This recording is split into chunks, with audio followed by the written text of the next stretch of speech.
Hello student, this is Sagar and welcome back to my YouTube channel SS Study Points. So student, आज हम इस video में देखेंगे refraction through prism. अभी तक हमने देखा था भाई कि refraction rare medium to denser medium, denser to rare medium. But आज का जो टॉपिक है वो है रिफ्रैक्शन थ्रू प्रिज्म। क्लियर? तो सबसे पहले हम ये जानते हैं बच्चे कि प्रिज्म क्या होता है।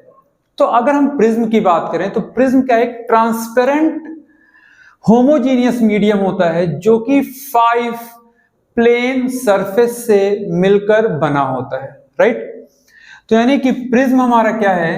प्रिज्म हमारा क्या है? It is a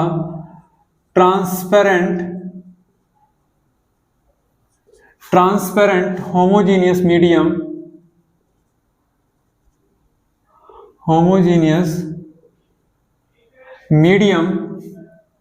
which is bounded by 5 plane surface।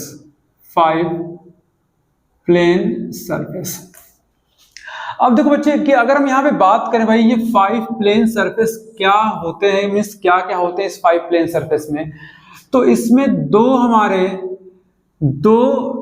Triangular surface होता है, दो हमारे क्या होते हैं बच्चे? ट्रायंगुलर सरफेस होता है। एंड 3 हमारे क्या होते हैं? रेक्टेंगुलर सरफेस होते हैं। 3 हमारे क्या होते हैं? रेक्टेंगुलर सरफेस होते हैं। राइट? तो देखो कुछ इस तरीके से हमें प्रिज्म दिखाई देता है। यहाँ पे आपको दिखाई दे रहा होगा, कुछ इस तरीके से हमें प्रिज्म दिखाई देता है। राइट? अब यहाँ पे देखो कि ये जो सरफेस हमें दिखाई दे रहा है वो हमें ट्रायंगुलर फॉर्म में दिखाई दे रहा है, और इसके जस्ट पीछे ये जो सरफेस हमें दिखाई दे रहा है वो भी कैसा है? ट्रायंगुलर शेप में है। राइट? अब यहाँ पे देखो ये जो हमारा सरफेस है वो हमें कुछ रेक्टेंगुलर शेप में दिखाई दे रहा है। इसके जस्ट पीछे ये जो सरफेस है वो भी हमें एक रेक्टेंगुलर फॉर्म में दिखाई दे रहा है। एंड ये जो हमारा बेस है वो भी हमें कैसा दिखाई दे रहा है? रेक्टेंगुलर फॉर्म में दिखाई दे रहा है। राइट? तो जो 2 सरफेस होते हैं वो ट्रायंगुलर फॉर्म में होते हैं, एंड जो 3 सरफेस होते हैं वो कैसे होते हैं? रेक्टेंगुलर फॉर्म में होते हैं। अब देखो कुछ इस तरीके से हमें दिखाई देता है। ये मान लो कि ये हमारा क्या है? अब देखो प्रिज्म हम ऐसे बनाते हैं, यहाँ पे ऐसे आप लेके जाओ, ये ऐसे आप लेके जाओ इधर, एंड इनको आप क्या करो? आप ऐसे मिला दो। राइट? ये कुछ इस तरीके से हमें यहाँ पे दिखाई देते हैं, कुछ इस तरीके से हमें प्रिज्म दिखाई देता है। अगर मैं बात करूं तो ये हमारा क्या होता है? बेस होता है। ये हमारा क्या होता है? बेस होता है। ये हमारा क्या होता है? रिफ्रैक्टिंग सरफेस होता है। ये हमारा क्या होता है? Refracting surface.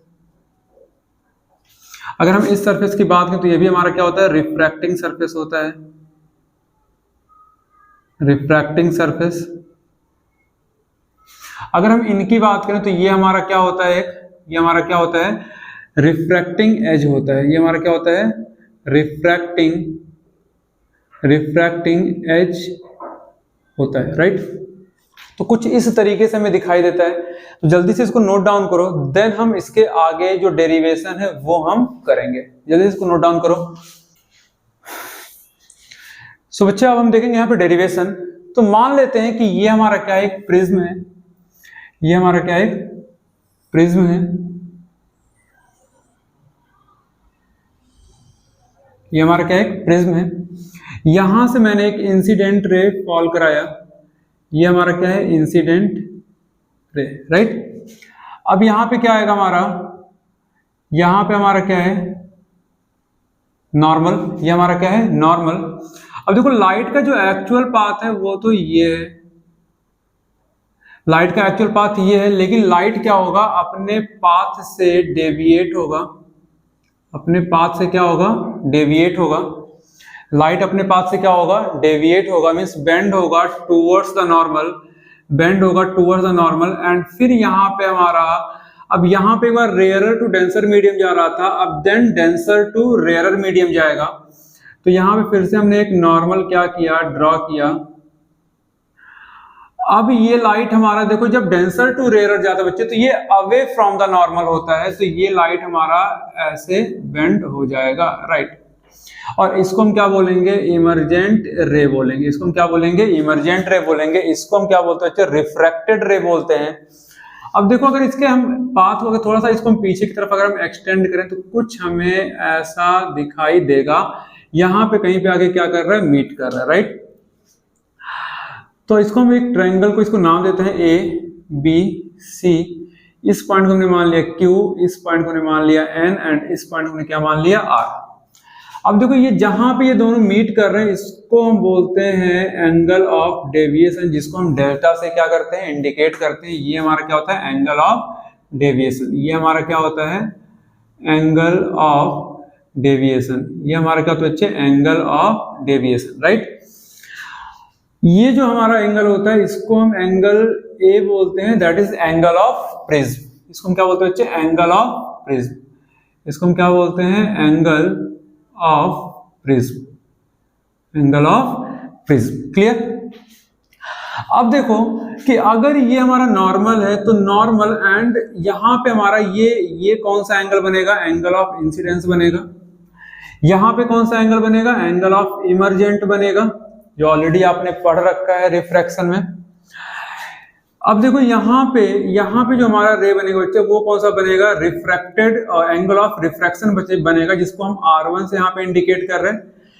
यहाँ पे भी हमारा क्या रहेगा, एंगल ऑफ रिफ्रैक्शन, जिसको मैंने किससे इंडिकेट किया, R2 से इंडिकेट किया, राइट।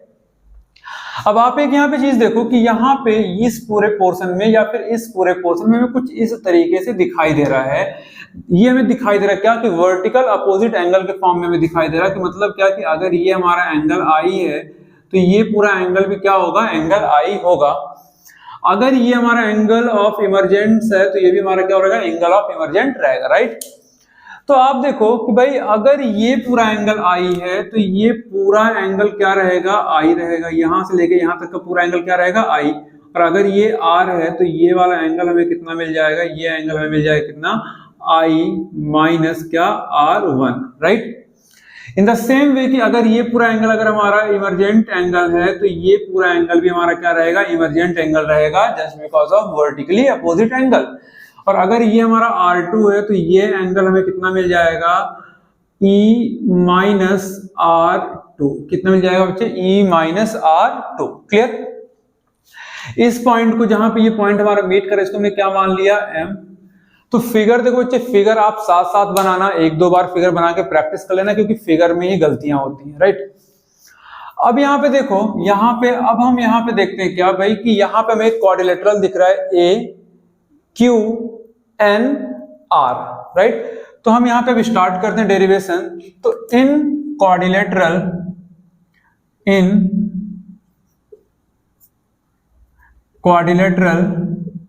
कौन सा, A Q N R, right. तो अब देखो कि अगर हमारे पास कोई क्वाड्रिलेटरल है तो उसमें एंगल सम हमारा कितना होता है, 360 डिग्री होता है, राइट। कितना होता है, 360 डिग्री होता है। तो यहाँ पे आप देखो कि एंगल A, तो इस एंगल A को हम डायरेक्टली क्या लिख दे रहे हैं, एंगल ऑफ प्रिज्म, यानी कि हम A से इंडिकेट कर दे रहे हैं। तो ये हमारा हो गया A, राइट।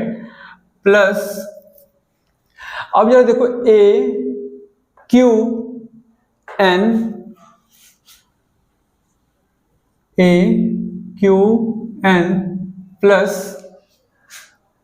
यहां से जरा देखो ये A Q N हो गया। Now Q N R, angle Q N R plus N R A, N R A is equal to कितना हो जाएगा बच्चे, 360 डिग्री। कितना हो जाएगा, 360 डिग्री। तो ये हमारा एंगल A प्लस अगर हम A Q N की बात करें, A Q N की बात करें बच्चे, तो इस सरफेस पे ये लाइन हमारा क्या है, परपेंडिकुलर है, यानी कि हमारा कितना एंगल होगा, 90 डिग्री होगा। कितना होगा, 90 डिग्री होगा। ये हमारा सरफेस है, इस सरफेस पे हमारा क्या है, नॉर्मल। तो नॉर्मल हमेशा परपेंडिकुलर होता है टू द सरफेस, तो हमेशा कितना बनाएगा, 90 डिग्री बनाएगा। Plus Q N R as it is हमारा यहाँ पे आ जाएगा Q N R plus N R A की अगर हम बात करें, एन आर ए की अगर हम बात करें तो अगेन ये जो लाइन हमें दिख रही है वो इस सरफेस पे क्या है, नॉर्मल है, और नॉर्मल हमेशा सरफेस के क्या रहता है, परपेंडिकुलर रहता है। तो ये भी हमारा कितना हो जाएगा, 90 डिग्री हो जाएगा, और ये हमारा कितना बन जाएगा बच्चे, 360 डिग्री, राइट। अब देखो यहाँ पे ए प्लस ये 90 प्लस 90 कितना हो जाएगा, 180 डिग्री, और उधर जाके क्या होगा, माइनस हो जाएगा 360 से, तो कितना बचेगा, 180 डिग्री, राइट। समझो इसको, 90 प्लस 90 कितना हो जाएगा, 180, हम उधर भेजेंगे तो माइनस हो जाएगा, तो 360 में से 180 जाएगा तो कितना बचेगा, 180। ये इधर प्लस में उधर जाके क्या हो जाएगा, माइनस, तो ये हो जाएगा एंगल क्यू एन आर। इसको हमने क्या मान लिया, इक्वेशन नंबर 1। क्या मान लिया, इक्वेशन नंबर 1। अब देखो नेक्स्ट हम क्या लेंगे, ये हम ट्रायंगल लेंगे क्यू एन आर, ये ट्रायंगल हम यहां पे लेंगे। अगेन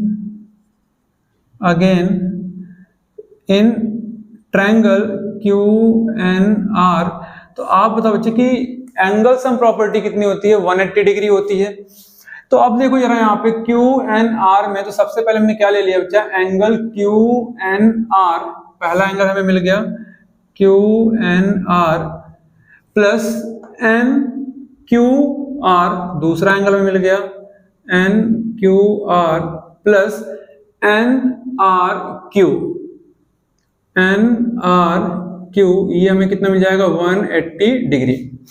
अब देखो एंगल क्यू एन आर तो एज इट इज रहेगा, लेकिन यहाँ पे देखो बच्चे कि जो हमारा क्यू एन क्यू आर है वो हमें कितना दे रखा है, R1, वो कितना दे रखा हमें, R1 plus N R Q, ये एंगल में कितना दे रखा है, R2, ये कितना जाएगा, R2 इज इक्वल टू कितना, 180 डिग्री। अब R1 प्लस R2 हमारा एज इट इज रहेगा, इस क्यू एन आर को हम उधर ट्रांसफर करेंगे तो ये कितना हो जाएगा, 180 degree minus angle Q N R, ये क्या हो जाएगा, इक्वेशन नंबर 2। अब आप देखो तो यह इक्वेशन नंबर 1 का right hand side, equation number 2 का राइट हैंड साइड क्या है, दोनों इक्वल है, तो हम कह सकते हैं भाई from equation 1 and 2 A is equals to R1 plus R2, कह सकते भाई A इज इक्वल्स टू क्या, R1 प्लस R2, क्योंकि राइट हैंड साइड क्या है, बराबर है, तो हमने इसकी जगह क्या लिख दिया, A लिख दिया। इसको हमने क्या मान लिया, इक्वेशन नंबर 3। क्या मान लिया इसको हमने, इक्वेशन नंबर 3। अब देखो बच्चे यहाँ पे नेक्स्ट, यहाँ पे देखो नेक्स्ट, अब हम यहाँ पे ट्रायंगल, ये अपर ट्रायंगल लेंगे MQR, इन ट्रायंगल MQR। तो आप देखो कि मैथ में ट्रायंगल में आपने क्या पढ़ा था बच्चे, ट्रायंगल में आपने क्या पढ़ा कि अगर ऐसा कोई ट्रायंगल अगर हमारे पास है, ऐसा कोई ट्रायंगल अगर हमारे पास है, ये मान लो एंगल Z है, ये एंगल X है, और ये क्या है, एंगल Y है, तो हमने क्या पढ़ा था भाई कि जो आउटर एंगल होता है वो सम ऑफ इनर एंगल के क्या होता है, बराबर होता है, राइट। यानी कि जो हमारा आउटर एंगल होगा वो इनर एंगल के सम के क्या होता है, बराबर होता है। तो कुछ हमें ऐसा ही यहाँ पे, ये कुछ हमें ऐसा ही फिगर हमें यहाँ पे देखने को मिल रहा है बच्चे कि ये हमारा क्या है, M है, ये क्या है, Q, और ये क्या है, R, राइट। और यहाँ पे हमें सिग्मा, और ये एंगल हमें कितना दे रखा है, I माइनस R1, और ये एंगल हमें दे रखा है E माइनस R2, राइट। तो अगर हम ये प्रॉपर्टी अगर हम यहाँ पे यूज कर ले बच्चे, तो यहाँ पे हमें क्या मिल जाएगा, sigma is equals to I minus R1 plus E minus R2, और ये हमें कितना मिल जाएगा, I plus E minus R1 minus R2। अब देखो I प्लस E, अगर हम यहां से माइनस क्या ले लें, कॉमन ले लें, तो ये हो जाएगा R1 प्लस R2 एक ब्रैकेट के अंदर, और इस R1 प्लस R2 को हम फ्रॉम इक्वेशन नंबर 3 से A पुट कर सकते हैं। तो हमें यहाँ पे एंगल ऑफ डेविएशन मिल गया I प्लस E माइनस क्या A, I plus E minus क्या A, जिसे हम क्या बोल देंगे, इक्वेशन नंबर 4। क्या बोल देंगे, इक्वेशन नंबर 4। तो एक तो डेरिवेशन बच्चे हमारे पास ये आता है, अभी आप इसको इक्वेशन नंबर 4 ने, एक तो डेरिवेशन हमारे पास ये आता है कि ये हमें प्रूफ करना होता है। तो यहाँ तो जल्दी से आप स्क्रीनशॉट लो, एंड देन हम इसको क्या मानेंगे, इक्वेशन नंबर 4, और equation number 3 and equation number 4 से हम कैलकुलेट करेंगे मिनिमम एंगल ऑफ डेविएशन, जो कि हमारे सबसे ज्यादा इंपॉर्टेंट पॉइंट है, राइट। तो जल्दी से इसको स्क्रीनशॉट लो या फिर इसको आप नोट डाउन करो, देन हम इक्वेशन 3 एंड इक्वेशन 4 का हम यूज करके फिर हम आगे का जो डेरिवेशन है मिनिमम एंगल ऑफ डेविएशन उसको हम देखेंगे, राइट। फिलहाल यहाँ पे मैं किनारे में यहाँ कहीं मैं लिख दे रहा हूँ इक्वेशन नंबर 3 हमारा क्या a is equal to r1 plus r2 and दूसरा इक्वेशन हमारे पास क्या है sigma is equal to i plus e minus a, right. तो जल्दी से इसको आप नोट डाउन करो। अब देखो यहाँ पे, अब यहाँ पे देखो बच्चे,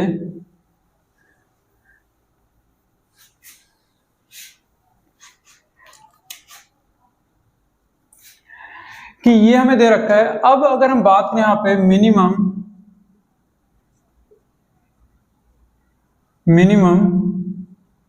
angle of deviation, minimum angle of deviation, right. तो मिनिमम एंगल ऑफ डेविएशन क्या होता है बच्चे, मिनिमम एंगल ऑफ डेविएशन क्या होता है, तो ये एक्सपेरिमेंटली हमें पता चला, एक्सपेरिमेंटली ये चीज बताया गया कि भाई अगर हम जितना ज्यादा हम इंसिडेंट एंगल ऑफ इंसिडेंस को हम इंक्रीज करेंगे तो पहले क्या होगा कि जो हमारा एंगल ऑफ डेविएशन है वो पहले डिक्रीज करेगा और एक मिनिमम पॉइंट तक आएगा, तो पहले वो डिक्रीज करेगा एंड देन फर्दर वो क्या करेगा, इंक्रीज करेगा, राइट। तो कुछ इस तरीके से हमें ग्राफ देखने को मिलता है बच्चे, कुछ इस तरीके से ग्राफ देखने को मिलता है कि अगर ये हमारा क्या है एंगल ऑफ इंसिडेंस और इधर हमारा क्या है एंगल ऑफ डेविएशन, राइट। तो पहले क्या होगा कि जैसे जैसे हम इस एंगल ऑफ इंसिडेंस को इंक्रीज करेंगे तो ये क्या होगा, डिक्रीज करेगा, एक डिक्रीज करेगा और एक क्या मिनिमम पॉइंट पे आएगा, एक मिनिमम पॉइंट जिसमें क्या कहेंगे, एक मिनिमम पॉइंट पे आ जाएगा और उसी पॉइंट को हम क्या कहेंगे, मिनिमम एंगल ऑफ डेविएशन। तो पहले हमारा डिक्रीज करेगा एंड फिर फर्दर हम जैसे ही इंसिडेंस एंगल को हम बढ़ाते जाएंगे, मींस एंगल ऑफ इंसिडेंस को हम बढ़ाते जाएंगे, ये हमारा इंक्रीज करता चला जाएगा, ये हमारा इंक्रीज करता चला जाएगा, राइट। ये एक्सपेरिमेंटली बताया गया है, एक्सपेरिमेंटली प्रूव किया गया है, राइट। और ये किस कंडीशन में हमारा मिनिमम होगा, जिस कंडीशन में हमारा ये दोनों एंगल ऑफ रिफ्रैक्शन यानी कि R1 और R2 क्या हो जाए, इक्वल हो जाए और एंगल ऑफ इंसिडेंस और एंगल ऑफ इमर्जेंट हमारे क्या हो जाए, इक्वल हो जाए, राइट। तो अब देखो ये क्या कि यहाँ पे ये कब हमारा मिनिमम होगा, यानी कि ये जो हमारा एंगल ऑफ डेविएशन ये मिनिमम कब होगा, ये कब होगा जब R1 is equal to R2 is equal to R हो जाए and I is equal to क्या हो जाए, E हो जाए, राइट। ये चीज जब हो जाएगा तब हमारा मिनिमम एंगल ऑफ डेविएशन होगा ना। अब देखो कि ये जो हमारे पास इक्वेशन दे रखा था a is equal to R1 plus R2 equation number 3, तो यहां से अगर हमारा R1 R2 is equal to अगर R हो गया तो हम लिख सकते हैं a is equal to R plus R that is 2R, और अगर यहां से हम R निकाले तो हमें क्या मिल जाएगा, a अपॉन 2, क्या मिल जाएगा बच्चे, a upon 2, right. Now from equation 4 तो इसको हम क्या लिख देंगे, इसको हम मिनिमम निकाल लें तो ये हमारा क्या हो जाएगा, मिनिमम। और यहाँ पे आप लिख सकते हो भैया कि हमारा एक फॉर्मूला क्या बन जाएगा, I plus E minus A, और यहाँ पे हमारा जो फॉर्मूला आ जाएगा मिनिमम एंगल का, भाई I इज इक्वल टू क्या हो गया, E हो गया, तो हम E के जगह क्या रख देंगे, I माइनस A। तो हमारा यहाँ से क्या आ गया एक फॉर्मूला कि डेल्टा मिन इज इक्वल टू क्या, या minimum angle of deviation is equal to क्या हो जाएगा, I प्लस I कितना, 2I माइनस A। यहां से हमारा एक फॉर्मूला निकल के आ गया जिसपे आपका न्यूमेरिकल आता है, इस पे क्या आता है, न्यूमेरिकल आता है, राइट। अब अगर यहीं पे फर्दर अगर हमसे पूछ ले भाई कि रिफ्रैक्शन कितना होगा, मींस और रिफ्रैक्टिव इंडेक्स कितना होगा, अगर यहीं पे हमसे पूछ ले कि रिफ्रैक्टिव इंडेक्स कितना होगा, तो आप देखो by using Snell's law by using Snell's law क्या हो जाएगा, refractive index of medium 2 with respect to refractive index of medium 1 कितना होता है, sine I upon sine R, right. तो इसको हम सिंपली यहाँ पे हम रिफ्रैक्टिव इंडेक्स यानी कि हम इससे मेंशन कर दे रहे हैं यहाँ पे साइन आई की जरा वैल्यू देखो आप कितना आया है ना। अगर हम यहाँ से आई की वैल्यू अगर हम निकाले बच्चे, अगर हम इस फॉर्मूले से अगर हम आई की वैल्यू निकालें तो आप देखो आई इज इक्वल टू कितना हो जाएगा, मिनिमम एंगल ऑफ डेविएशन, ये प्लस का इधर सॉरी ये माइनस की तरह क्या हो जाएगा प्लस का, अपॉन ये 2 मल्टीप्लाई में तरह क्या हो जाएगा डिवाइड, राइट। तो यहाँ पे हम वैल्यू पुट कर देंगे, साइन आई की वैल्यू कितनी है, minimum angle of deviation plus A upon 2 upon sine R की वैल्यू हमने कितना निकाला, ए बाई टू, राइट। तो ये हमारे पास क्या आ गया, रिफ्रैक्टिव इंडेक्स आ गया, ये हमारे पास क्या आ गया, रिफ्रैक्टिव इंडेक्स आ गया, राइट। तो इस तरीके से हम कैलकुलेट करते हैं, यहाँ पे इस तरीके से क्या करते हैं, कैलकुलेट करते हैं। जल्दी से इसको नोट डाउन करो, देन हम फिर देखते हैं कुछ फैक्टर्स की किस पे डिपेंड करता है। स्टूडेंट अब हम देखते हैं dependence of angle of deviation, यानी कि एंगल ऑफ डेविएशन किस किस चीज पे डिपेंड करता है। तो पहला हमारा डिपेंड करता है बच्चे एंगल ऑफ इंसिडेंस आई पे, दूसरा हमारा क्या डिपेंड करता है, एंगल ऑफ प्रिज्म, यानी कि हमारा एंगल ऑफ प्रिज्म क्या है। नेक्स्ट हमारा क्या है, मटेरियल ऑफ द प्रिज्म और refractive index, and third last हमारा क्या है, वेवलेंथ। जैसे आपने ये हमारा फॉर्मूला आपने निकाला, ये आपने फॉर्मूला निकाला, एक तो आपने मिनिमम डेविएशन एंगल निकाला आपने क्या 2i माइनस ए आपने निकाला यहाँ पे, एक तो आपने ये निकाला 2i माइनस ए। दूसरा आपने क्या निकाला था भाई कि अगर हम मिनिमम की बात नहीं करें, सिर्फ एंगल ऑफ डेविएशन की बात करें, तो यहाँ पे आपने क्या लिखा था i plus E minus A, right. तो आप देखो यहाँ से खुद आपको देख के लग रहा है भाई कि ये किस किस फैक्टर पर डिपेंड कर रहा है, हमारा एंगल ऑफ इंसिडेंस क्या होगा, या फिर एंगल ऑफ प्रिज्म क्या होगा, या फिर एंगल ऑफ इमर्जेंट क्या होगा, तो क्या हमारा एंगल ऑफ डेविएशन आएगा। तो इन सारे फैक्टर्स पे हमारा एंगल ऑफ डेविएशन क्या करता है, डिपेंड करता है, राइट। सो बच्चे आई होप कि आपको वीडियो समझ में आया होगा। अगर आपको वीडियो समझ में आया तो आप वीडियो को ज्यादा से ज्यादा शेयर कीजिए, लाइक कीजिए और कमेंट करना ना भूलें।